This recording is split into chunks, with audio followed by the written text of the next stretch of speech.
A lonely CEO bought dinner for a homeless family. He froze when the child left something on his table.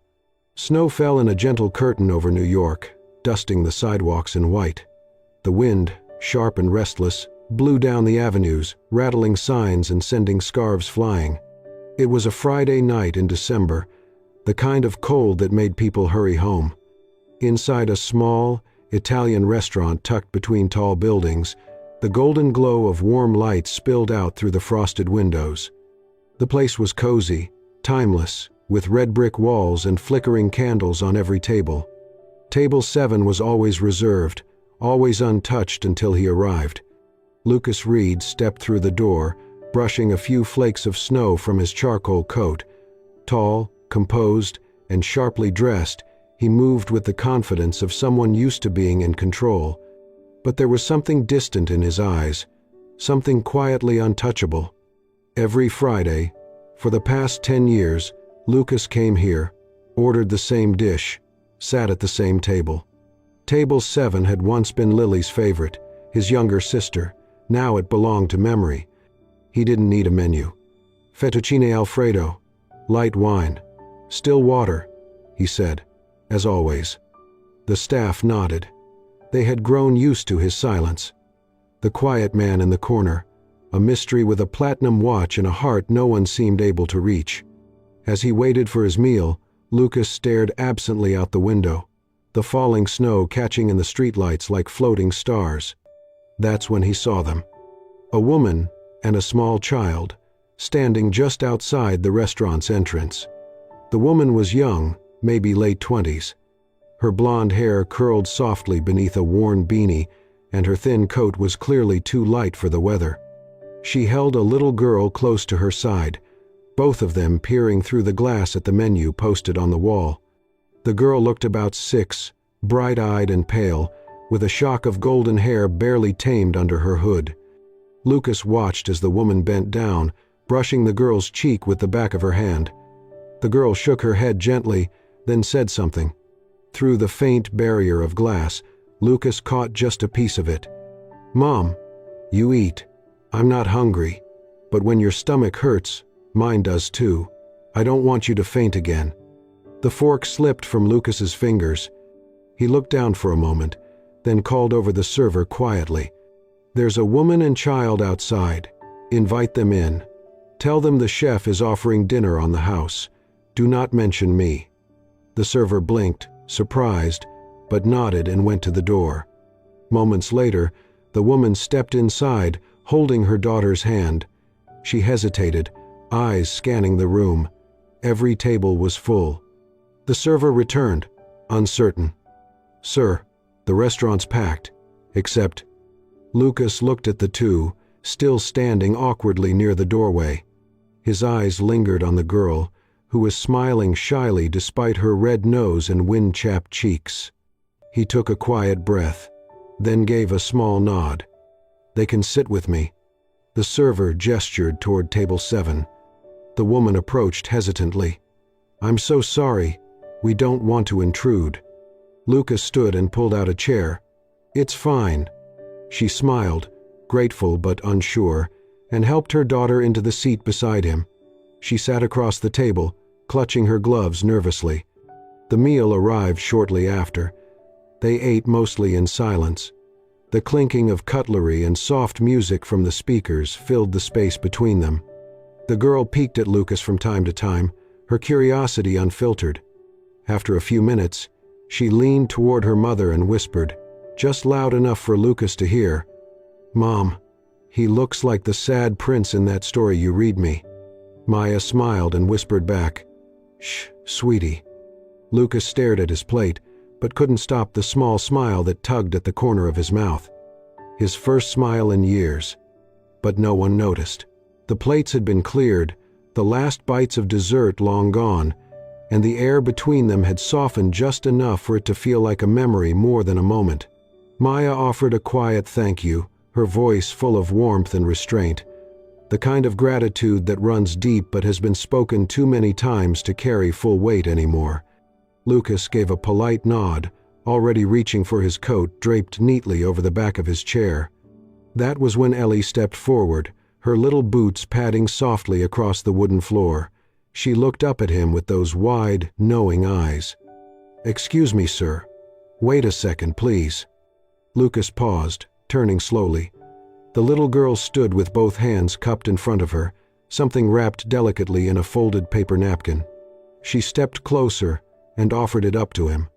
"This is for you," she said, her voice as sincere as a vow. "Tonight was the first time I saw my mom smile while eating dinner.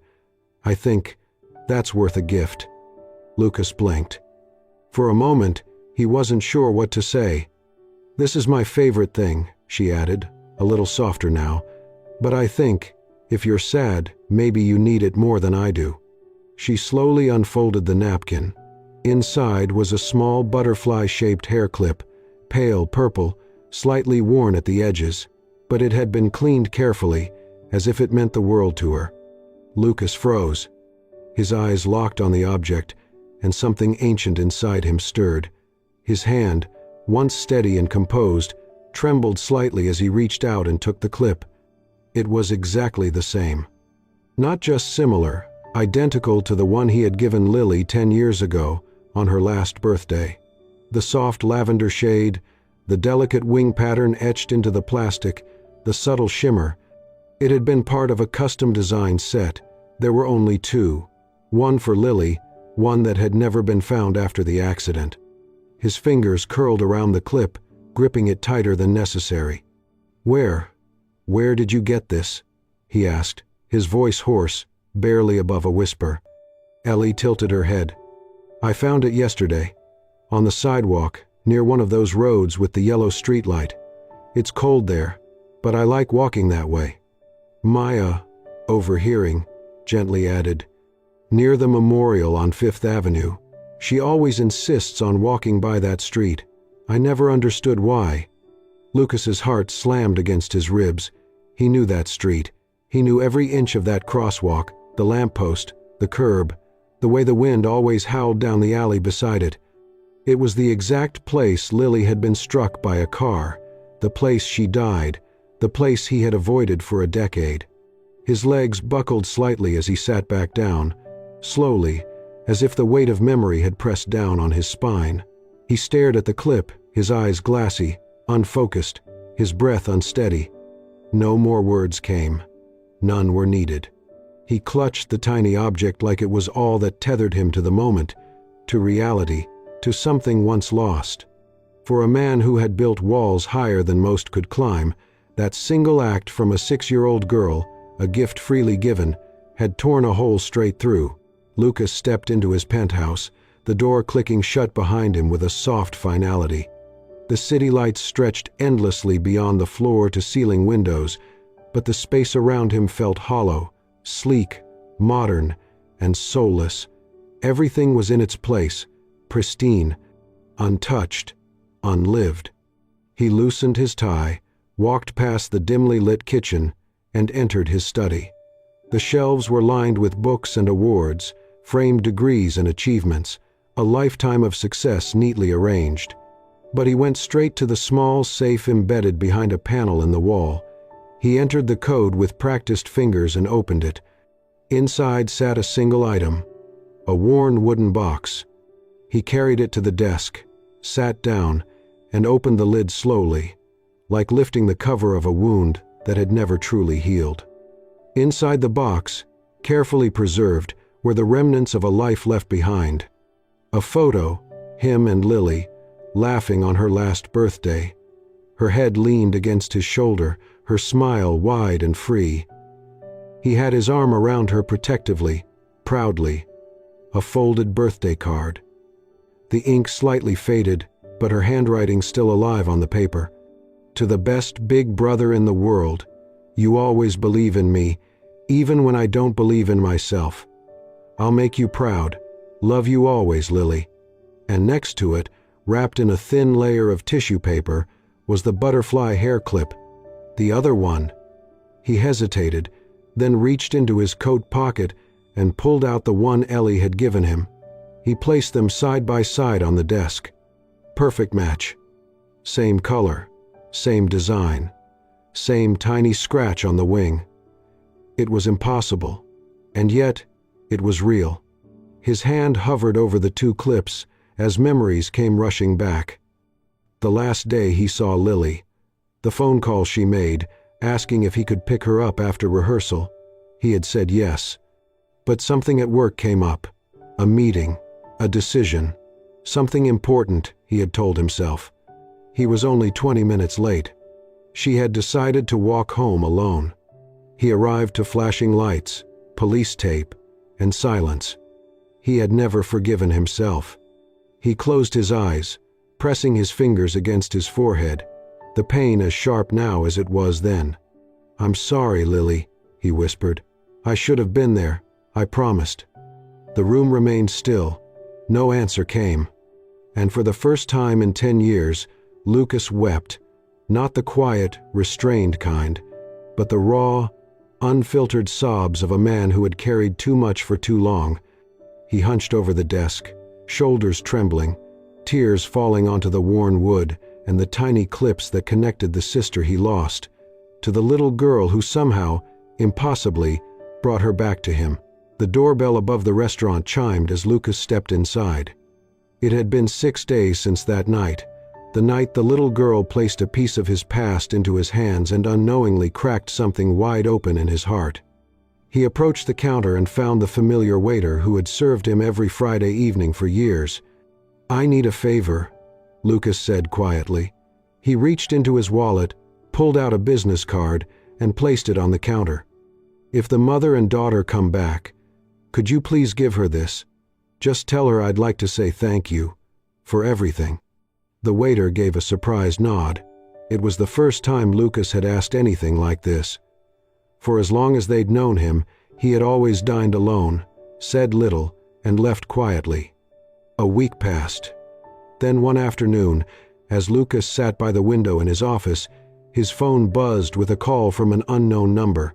He answered. "Hello?" "Hi," a soft voice replied on the other end.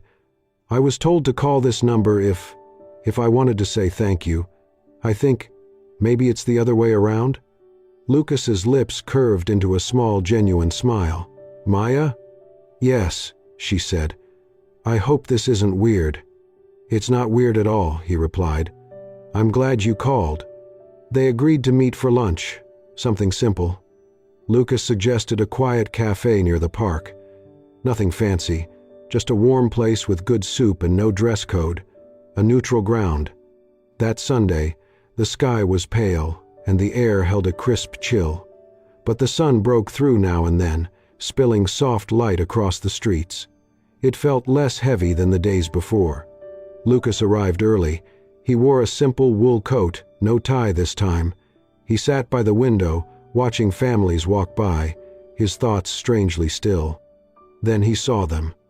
Maya, dressed in a cream-colored coat, her blonde hair pulled back loosely, entered with Ellie skipping beside her. Ellie's cheeks were pink from the cold, and she clutched a small paper bag.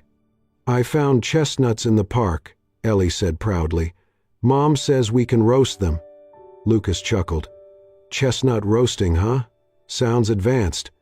They found a table and sat down. The setting was casual, wooden chairs, no tablecloths, light chatter in the background. The kind of place where no one pretended to be someone they weren't. Lunch was grilled cheese and tomato soup. Maya ordered tea. Ellie, hot cocoa. Ellie spoke the most. About trees, a squirrel that stared at her, and how she thought one tree in the park had a face. She went on about her magic leaf collection and her plan to write a book. Maya looked embarrassed at times, but Lucas only listened and smiled. When Ellie spotted a children's play area in the back, she asked politely if she could go. Maya nodded, and the little girl skipped off, leaving them alone. Lucas looked at Maya, thoughtful. "That clip Ellie gave me, it was part of a set I gave my sister," he said, "the night before she died." Maya's face softened. She didn't interrupt. "I spent years trying to forget, the pain, the memory, but maybe I needed to remember it, not just the loss, but the love too." Maya nodded, her voice gentle. "Some grief never leaves. But if we hold it too tight, it hardens, makes it impossible to move forward. He met her gaze. I didn't expect any of this, Lucas said. Not from a little girl, not from a stranger. Maya's smile was faint, but real. We're all strangers until something brings us together. The silence between them wasn't uncomfortable. It felt honest. A few minutes later, Ellie returned to the table with a sticker and a lollipop. She grinned as she handed Lucas the candy. He peeled the wrapper and handed it back to her. It was just lunch. But for the first time in 10 years, Lucas didn't eat alone. The winter afternoon was quiet, with a pale sun slipping between bare branches in a Brooklyn park. Lucas walked slowly along a path lined with brittle leaves, his hands tucked in the pockets of his coat. Beside him, Maya strolled, her steps calm, her face softer than he remembered. Her white turtleneck sweater peeked out beneath a cream-colored coat. Her blonde hair was loosely tied back, a few strands catching the light as she turned her head to watch her daughter. Ahead of them, Ellie darted through a flock of pigeons, laughing as they scattered around her. The sound, light, unfiltered joy, made Lucas smile without realizing it. She hasn't laughed like that in a long time, Maya said quietly. She should. She's a kid, Lucas replied, watching Ellie spin in slow circles. She grew up faster than I wanted, Maya admitted. Life didn't leave us much room to be kids. Lucas didn't answer. Instead, he looked at Maya, really looked at her. There was resilience in her, but also weariness, as if she'd carried too much for too long. On their walk back, they passed a small used bookstore tucked between two cafes. Its windows were fogged slightly from the warmth inside. Ellie pressed her nose to the glass. "Can we go in?" she asked. "Of course," Lucas said before Maya could reply. Inside, Ellie darted to the children's section, pulling out picture books with wonder in her eyes. Lucas wandered behind her, plucking a few titles he thought she might like. He was slipping one into a stack when he noticed Maya standing in front of an older shelf, holding a worn sketchbook. She wasn't moving. Her fingers clutched the edge of the book tightly, as though it might disappear. "I used to have one just like this," she said softly. Lucas stepped closer but didn't say anything. "It was a gift. From someone I went to college with," she continued. "She said there were some things I didn't know how to say out loud, so she drew them for me." Lucas glanced at her. "A friend?" Maya nodded, a small smile forming. Lily Reed. She was the only person who didn't treat me like I was invisible back then. We studied art together, but then one day she just stopped coming to class." Lucas's breath caught. "I always wondered what happened," Maya went on.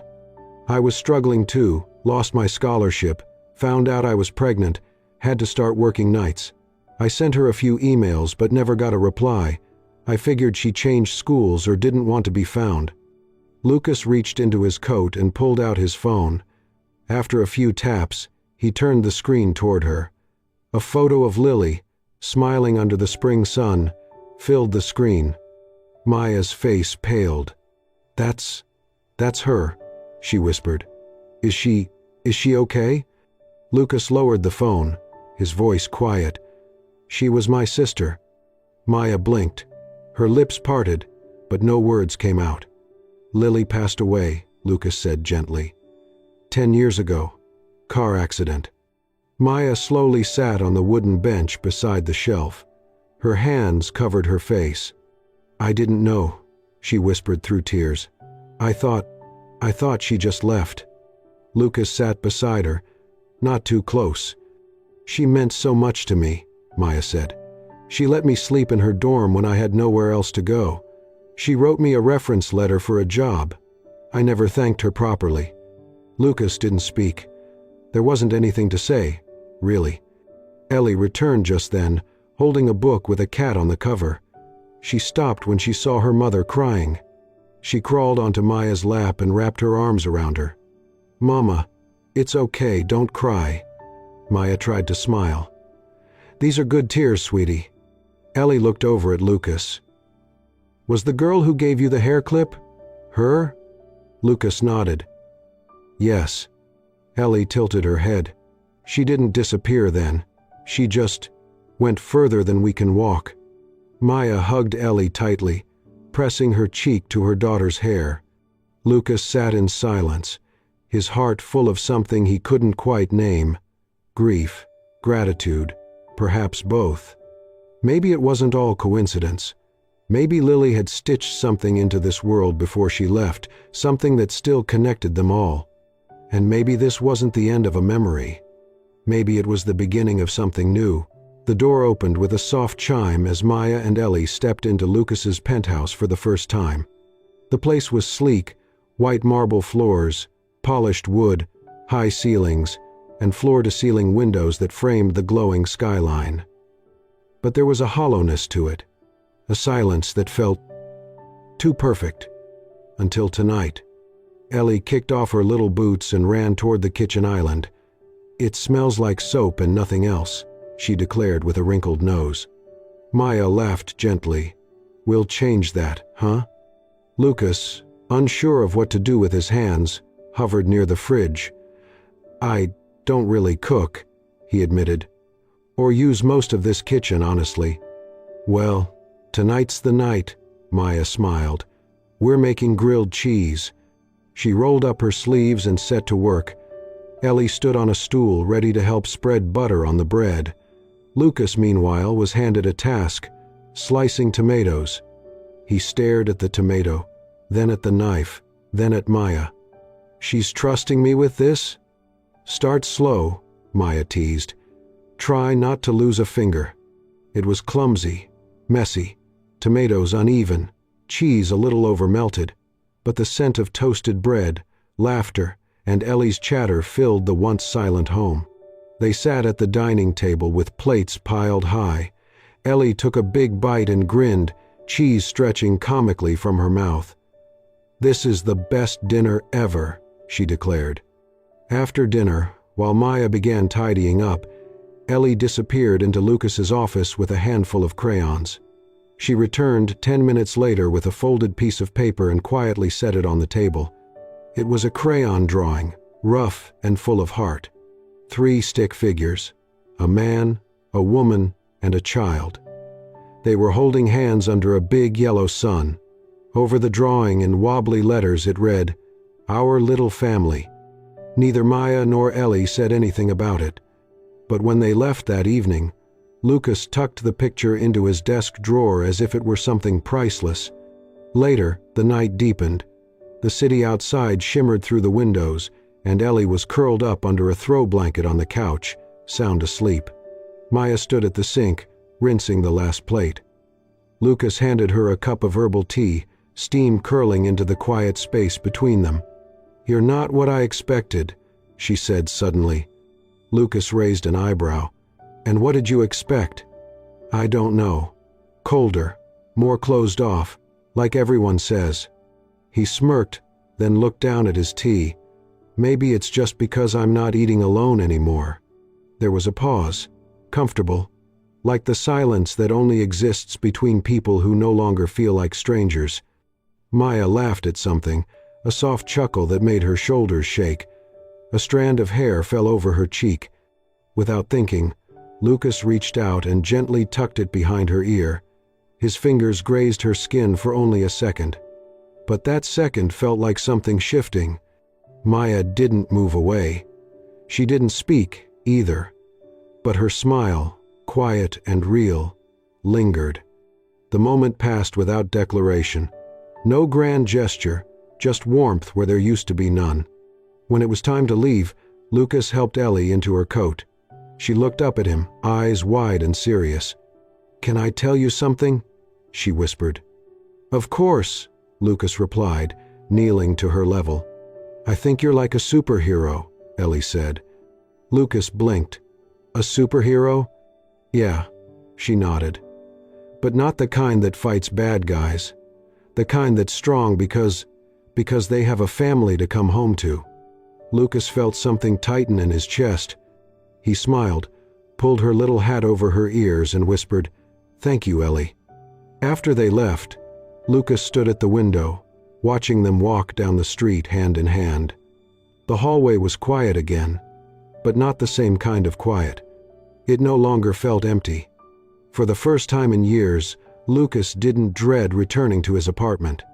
He looked around and saw something new, not just the scent of grilled cheese still lingering in the air, not just the tiny crayon drawing in his drawer. He saw the beginning of something real, and he was no longer alone. Maya hesitated when Lucas offered to host Ellie's birthday at his apartment. "It's really not necessary," she said, her voice low, almost embarrassed. "We don't do much for birthdays. I usually bake something small, just us. It's not a big deal." Lucas shook his head gently. "Let me do this. Nothing fancy, just cake, balloons, a few candles. For Ellie." He expected another round of polite refusal, but Ellie, who had been listening nearby, ran up and threw her arms around her mother's waist. "Mama, please. Just a little party. If there's cake and you and Lucas, that's all I want." Maya looked at her daughter's hopeful eyes and finally smiled. "Okay, just the three of us." That Saturday evening, Lucas's apartment looked different. The usual cold elegance was replaced by warm light, colorful balloons taped unevenly to the walls, and a simple round cake with white frosting and rainbow sprinkles sitting proudly on the counter. Maya had baked it that morning in their tiny oven. Ellie twirled around the living room in a hand-me-down dress that used to belong to one of Maya's old friends. It was a bit too big, but she didn't seem to care. Lucas had even found a playlist of children's songs and let it play softly in the background. He didn't remember the last time his home had music. The three of them sat at the dining table, now decorated with paper streamers and a flickering candle on the cake. "Make a wish," Maya whispered. Ellie closed her eyes tight, hands clasped, and for a few seconds, the world stilled. Then she blew out the candle with one big puff and beamed. They clapped. Maya cut the cake, Lucas served it, and Ellie insisted they all take silly pictures with paper crowns she made from construction paper. After they'd eaten, Lucas stood up and walked into his office. When he returned, he held out a small box wrapped in silver paper. "For you," he said, handing it to Ellie. "It's not to replace the one you gave me. That one's irreplaceable, but this is for new memories." Ellie carefully unwrapped the gift. Inside was a brand new purple hair clip, delicately crafted, with a tiny silver charm shaped like a star at its center. Her eyes lit up. She hugged Lucas so tightly he had to steady himself. "Thank you, thank you, thank you," she squealed. Lucas smiled. Something in his chest softened in a way he hadn't felt in years. As they finished cleaning up, Lucas began gathering plates. Ellie, unusually quiet, tugged at the sleeve of his shirt. He looked down. She was staring up at him, her little brows drawn together, serious. "Chew, Lucas," she whispered. "Can I tell you something?" He knelt beside her, his expression gentle. "Of course." "I had a dream," Ellie said slowly. "There was a girl. She looked like me, but older. She had your eyes. She told me, 'He used to take care of me. Now it's your turn to take care of him.'" Lucas froze. "She said her name was Lily," Ellie added, "and that you miss her every day." The room went silent. Lucas could barely breathe. His throat tightened, and a wave of emotion surged through him. He didn't try to hold it in. For the first time in a decade, he cried. Not the quiet, controlled grief he'd grown used to, but open, raw tears. Maya came to his side. She didn't ask questions. She didn't say anything. She simply reached out and took his hand, holding it tightly. He looked at her, eyes glassy. In her gaze, there were no promises, no pressure, only presence, only quiet understanding, a silent vow to stay. Ellie climbed into his lap and rested her head on his chest. Lucas held her close, feeling the small rhythm of her heartbeat, and for the first time, that empty space in his life didn't feel so empty anymore. The mornings in Lucas's penthouse had changed. The sunlight still poured in through the towering windows, but now it fell across a table with 3 mugs, not one, toast crumbs, a forgotten math worksheet, Maya's sketch pad open to a half-finished drawing, and Ellie, still in her pajamas, dancing through the kitchen with one sock on. It had happened gradually, without any formal agreement or declaration. Maya and Ellie had moved in. At first, it was just for a few days, until Maya could figure out the next steps. But the days passed, and no one brought it up again. It simply felt right. Lucas now dropped Ellie off at school some mornings. Maya cooked breakfast when he had early meetings. And on nights when the world outside felt cold or heavy, they all ended up on the same couch, under the same blanket, watching Ellie's favorite animated movies. No one called it a family, but it was. Maya started taking evening art classes again. She would leave after dinner, her tote bag slung over one shoulder, and return with charcoal smudges on her fingers and a brightness in her eyes that Lucas hadn't seen since the day they met. He supported her without hesitation, quietly covering tuition fees, helping Ellie with bedtime stories while Maya was away, always pretending not to notice when she fell asleep on the couch halfway through her assignments.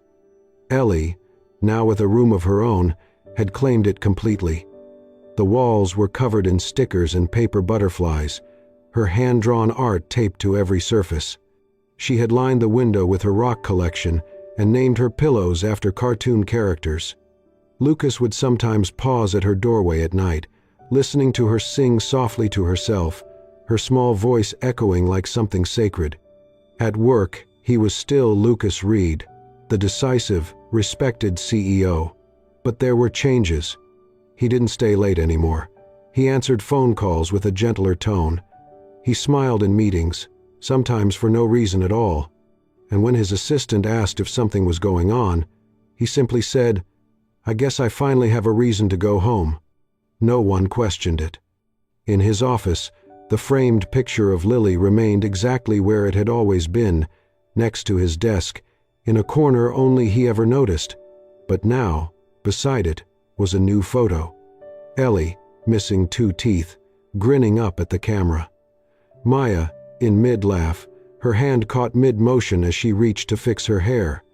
It was imperfect, blurry even, but it was real. And on the desk, beneath the photos, rested 2 butterfly hair clips. One old, one new. One from a time he'd locked away in grief. One from a child who brought it back to life. And between them, Lucas. No longer the man who sat alone at the same table every Friday night, clinging to memories that only hurt. Now, he was someone who woke to the sound of laughter in the kitchen, someone who packed lunches, asked about art classes, and learned the names of cartoon characters he never thought he'd care about. He was still healing, still learning how to let go.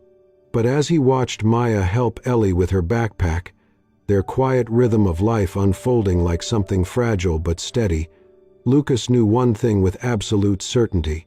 He was no longer alone. And in the quiet spaces between his past and their present, he had finally found home. Sometimes, the smallest gestures leave the deepest marks. A warm meal, a child's gift, a shared silence. Through Ellie's kindness and Maya's quiet strength, Lucas found more than healing. He found family. This story reminds us that love doesn't always come in grand declarations. Sometimes it arrives in the form of a hair clip, a drawing, or a birthday cake baked with hope. And even the loneliest heart can find its way back when someone dares to care. If this story touched your soul, take a moment to reflect. Who in your life has given you light when you needed it most? And who might need yours today?